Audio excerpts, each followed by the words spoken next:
Hi guys! Welcome to part 2 of my Q&A video. As I said at the end of part 1, which will be linked in the description box down below if you haven't seen it already, and I'll pop one of these little info card things up here. I've just discovered these recently, so I'll pop them on if you haven't seen part 1. I thought that I'd managed to film it all in one go and I just didn't, thankfully. Thanks to you guys, there were too many questions for me to do it all in one go. So this is part 2, there are some great questions coming up and I'm just going to get started. So the first set of questions are from Tortoise Dreams, who leaves lots of lovely comments on my videos, and I hope you know how much I appreciate it, because it's really nice when you upload a video and then you go on and you see that someone has left a lovely comment, and I can always count on that from you, so thank you so much. So the questions are as follows. Question 1, my favourite romantic movie. Oh, this is difficult because I love any sort of like rom-com romantic movie. I am a total sucker for that genre. It would probably be a toss-up between something like Just Like Heaven. I really love Just Like Heaven and I feel like it's a totally underrated rom-com. And The Holiday. I love The Holiday so much. I just think it's the perfect feel-good romantic Christmassy film, but I also sometimes watch The Holiday not at Christmas. There's other Christmas films, like I wouldn't watch Love Actually in like July, but I'd probably watch The Holiday in July. I don't know, there's just something about it that makes it sort of feel like an all-round year film for me. But I really love both of them. I actually did a video on my top 5 rom-coms at one point, probably about a year ago, and they haven't changed since then, so I'll maybe link that up in the description box, and you can go and check that out if you want to see the full list. Really anything romantic I will watch and probably enjoy. It takes a lot for me to be like, no, that's been taken too far, like that's too cheesy. Like, it takes a lot for me to feel that way. So I love The Proposal as well with Sandra Bullock and Ryan Reynolds. I think it's one of these kind of like modern rom-coms that is just so funny but so heartwarming, and I love the chemistry between the actors, so it's really good. There's loads, so as I say, I'll link in the description box down below my top 5 rom-coms video, and you can go and check that out if you so desire. Question 2, favourite sweet. Oh, now this is difficult.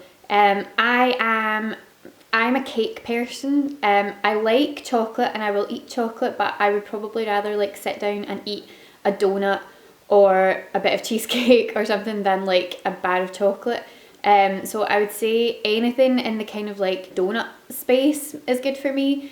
Cheesecake, any kind of cake really. I don't like dried fruit, so I don't like raisins, sultanas, that kind of thing. So any of that kind of like fruit cake, not for me, but any other cake I'm totally on board with.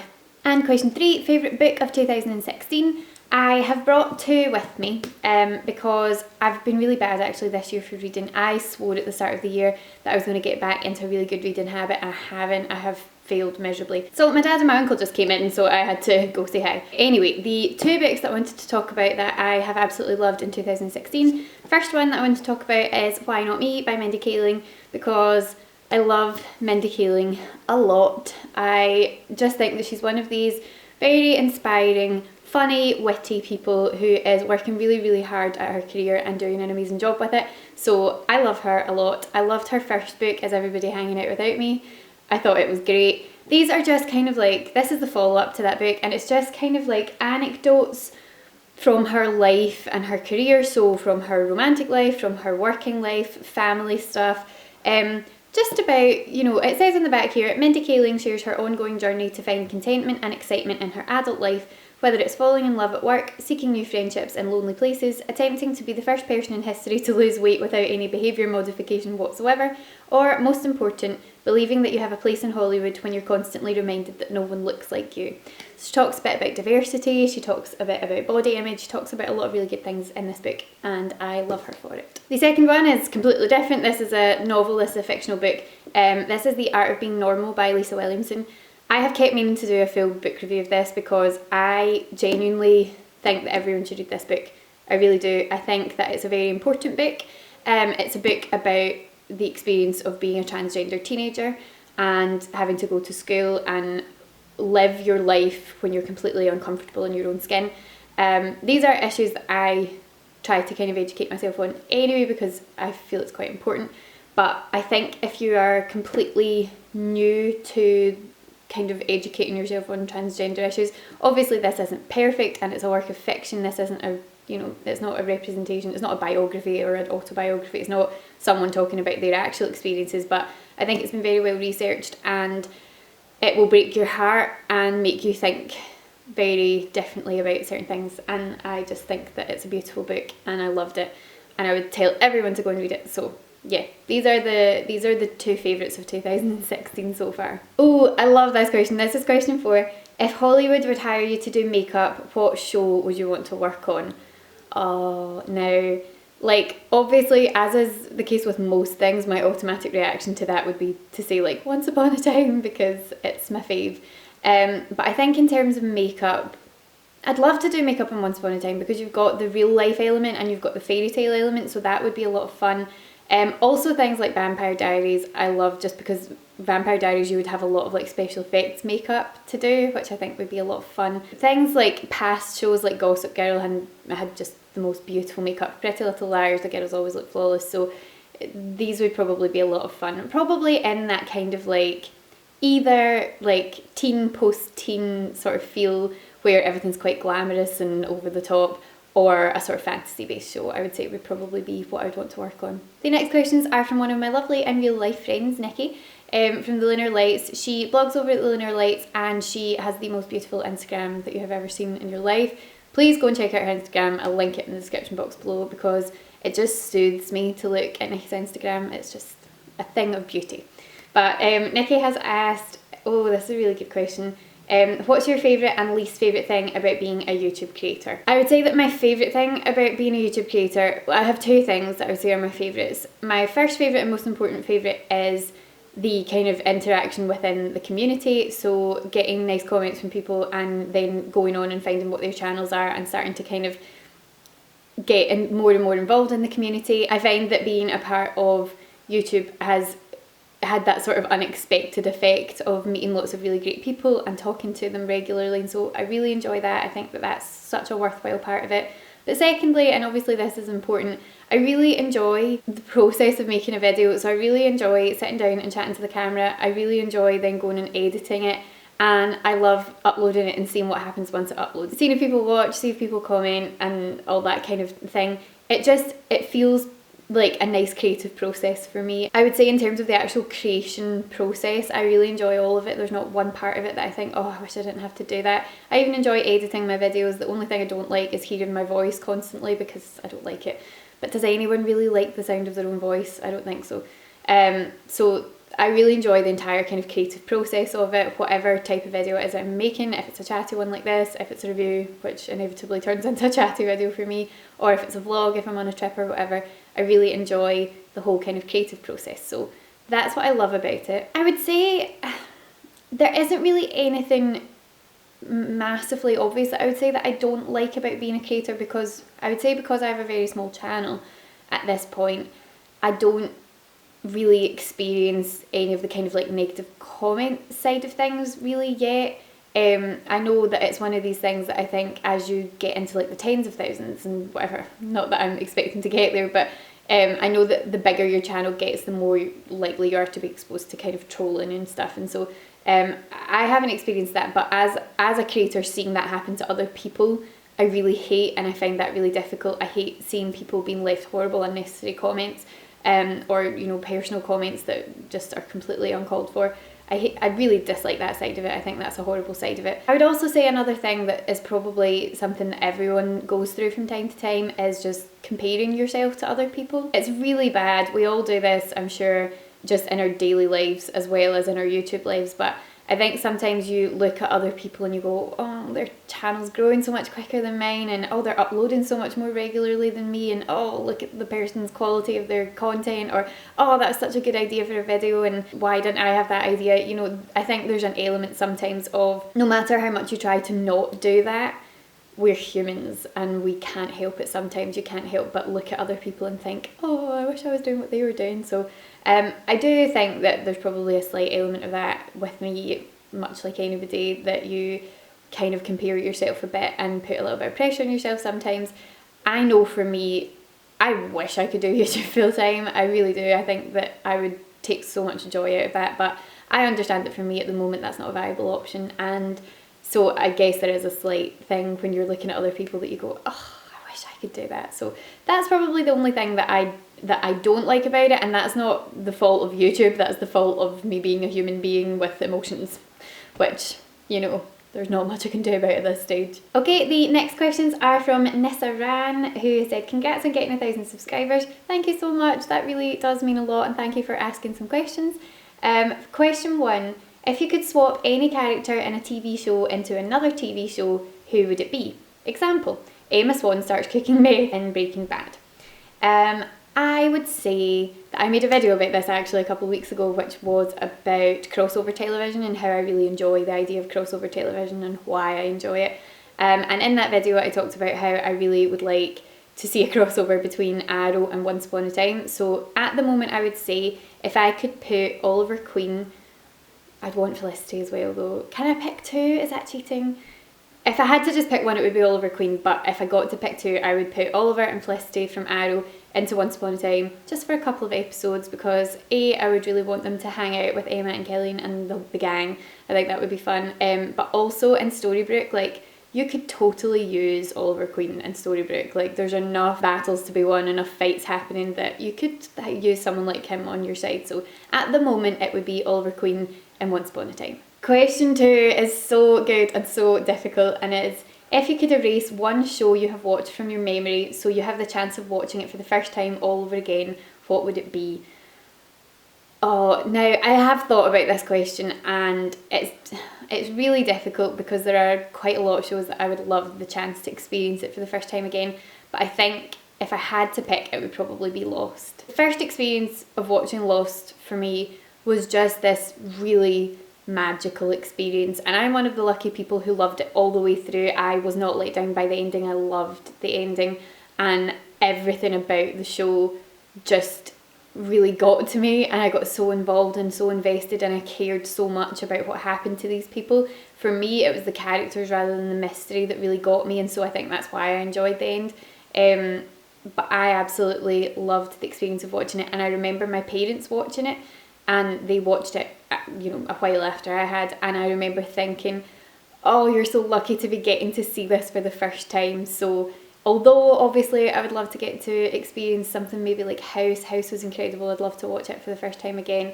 I would love to watch Gilmore Girls for the first time again, Once Upon a Time, obviously, Veronica Mars. There's so many shows that I would love to get to see again for the first time, but I think probably if I just had to pick one, I would go with Lost. And finally, question 3, what series do you love that, in your opinion, has a terrible pilot episode? I gave this some thought, and I actually couldn't come up with anything that I think has a terrible pilot episode, but I can tell you one show that is one of my favourite shows that I assumed that the minute I sat down to watch it, I would be addicted from the first episode, and I wasn't.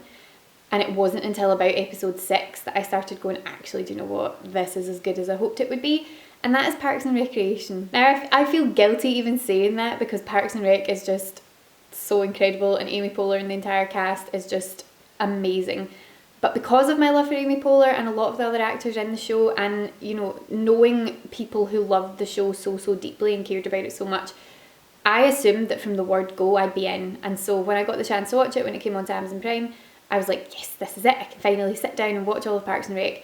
And the first couple of episodes, I was like, oh no, I'm not as hooked on this as I thought that I was going to be from the word go. I expected episode 1 to be just in love with all of it, and I wasn't. And I know that there are a couple of other people that I've spoken to who felt the same way. They started watching it and they were like, oh, I'm not really getting into it. And then, you know, a few episodes in, it's like, hang on a minute, this is just as good as I hoped it would be. So I would say with Parks and Rec, it doesn't have a terrible pilot. It's not bad, there's nothing wrong with it. It just wasn't quite as gripping as I had expected it to be. So if you're going to watch Parks and Rec and you have very high hopes for it, your high hopes will be met. However, probably not in the first couple of episodes. So I would say please persevere with that, because you can't tell from episode 1 how incredible it's going to be further down the track. The next question comes from Simply Maya 15. Thank you so much for asking some questions and for leaving a comment. I really do appreciate it. She has asked, where would you like to visit that you have not travelled yet? I feel like I probably answered this question earlier on in the first part of this video, but I would say top few places at the moment that I really, really want to go to are Canada. I want to travel around in Canada and see a lot of different places in it because I just feel like there's so many beautiful places to see in Canada. Iceland, very high up on my to visit list. I really want to go to Iceland. I really want to go to Greece. I've been looking at, like, a couple of my friends were on holiday in Greece earlier in the year and looking at photos from their trips. I've just been like, this place is just like paradise. Like, some of the islands are just so incredibly beautiful. So I really want to go to Greece. Greece and Iceland, obviously very, very different places in terms of climate and landscape, but I love that kind of like rugged mountainous landscape of Iceland, and then the beautiful beaches and everything in Greece I think would be incredible. So those are probably a few of the places at the moment that I really want to go to, but if someone would just give me like infinite funds to travel the world, I would totally do it. And the final questions come from Muppet Stooges fan 1, who also leaves lots of lovely comments on my videos, so thank you so much for your ongoing support. A few questions here. Do you watch Red Dwarf? No, I do not watch Red Dwarf. That's a very short answer to that question, but no, it's not something that I have ever watched, I'm afraid. Question 2. Which Dumbledore do you prefer, Harris or Gambon? I think the way that I've always seen it is I loved Richard Harris to begin with, and I think everybody did, and it was that experience of the, you know, the sort of the start of the Harry Potter films that you did just kind of fall in love with everything about it. So it was obviously terribly sad when he died, and it was a shame that Dumbledore had to change. But I didn't really have any issue with Gambon, to be honest. I kind of just got used to it, and I think that he did a really good job. So I would say I don't actually have a preference. I think I just accept each one as Dumbledore during the film that I'm watching, and I'm kind of just okay with it. I think it was a sad situation, but I kind of just like them both, so I don't know that I have a favourite. I wouldn't say that I have a favourite. Next question, what did you watch as a child? I watched lots of stuff as a child. I talked again briefly about this in an earlier question. I watched a lot of like kids shows on CBBC, so I watched like Playdays and Rosie and Jim, all the kind of standard kids shows that were on the British channels, so CBBC and CITV. We watched, my brother and I watched all the kids shows on there. Then as I got older, I loved things like SMTV Live, another one on ITV with Ant and Dec and Cat. If anyone remembers SMTV Live and some of the joyful things that were on that, just let me know in the comments down below. Sabrina the Teenage Witch, all of these things I loved. And I also watched a lot of films when I was a kid, so I loved all the Disney films. I watched them on a loop. I would always have a Disney film on in the background, so Disney, any sort of kids films. I from a very early age loved stories, so I loved books and I loved films and TV from a young age, which has stayed with me throughout my entire life. So I loved watching stuff as a child, and as I say, Disney films were, you know, high up on the list. Next question, do you follow any voice actors on social media? Honestly, no. It's really not an area that I have a massive amount of knowledge in, is voice acting, and it's not something that I have spent a massive amount of time kind of investing in. Maybe that's something further down the track that I'll find myself drawn to, but at the moment, if I'm being completely honest, no, I do not. Next question, favourite band? Oh, that's difficult. I have a lot of bands who I really, really like. At the moment, I'm very, very fond of Bastille. I love Bastille. But throughout the years, there have been loads, and there's probably kind of like a group that I would say that I still always kind of go back to. So I love One Republic, I love Coldplay, I love The Killers. Sort of from the 2000s sort of era, there's quite a lot of bands that I really enjoy. And I also really enjoy like things like Little Mix. I love like good catchy poppy songs. I don't think that I have one favourite band. I don't think I could pick one to say that is my favourite band, but at the moment Bastille is very high up on the list. Love them to pieces. So yeah, if you were forcing me right now, it would probably be Bastille or One Republic, but there are loads and loads on my playlist that get repeated over and over again. So I love music. I don't talk enough about music on this channel. Maybe that's something that I should change. And finally, what upcoming Pixar film are you most excited about? This is probably incredibly predictable, but I would say probably Toy Story 4. I think after Toy Story 3, I was like, they can't do another one, like, they're surely not. And then they announced Toy Story 4 and I was like, oh, I how many of these are they going to bring out? Is this really a good idea? And then recently I caught the last like half hour of Toy Story 3 and just like sobbed for 20 minutes. I was like, yes, this is a wonderful idea, please bring out Toy Story 4, I can't wait to see it. So yeah, I would say Toy Story 4 is probably what I'm most looking forward to at the moment. So that is it for part 2 of my Q&A. I have finally got through all the questions. Thank you all so much for leaving questions. I am so grateful that you did. I really enjoyed filming this, and I might do another one, like not immediately obviously, but further down the track I might do another Q&A because this was fun. I really hope that you enjoyed this, and again, thank you so much to everyone who subscribed, because the reason that I did this was kind of as a 1,000 subscribers celebration. So again, thank you so much for all of your support. If you enjoyed this video, give it a thumbs up to let me know. If you have any like other questions that you want me to answer, you can leave them in the comments down below and I will get back to you in the comments, just as like a sort of chat in the comments, so that would be fun. And do remember to hit that subscribe button if you want to keep up to date with all of my uploads. Thank you so much for watching, guys. I hope that you're having a great day, and I will speak to you again soon. Bye! Question 2.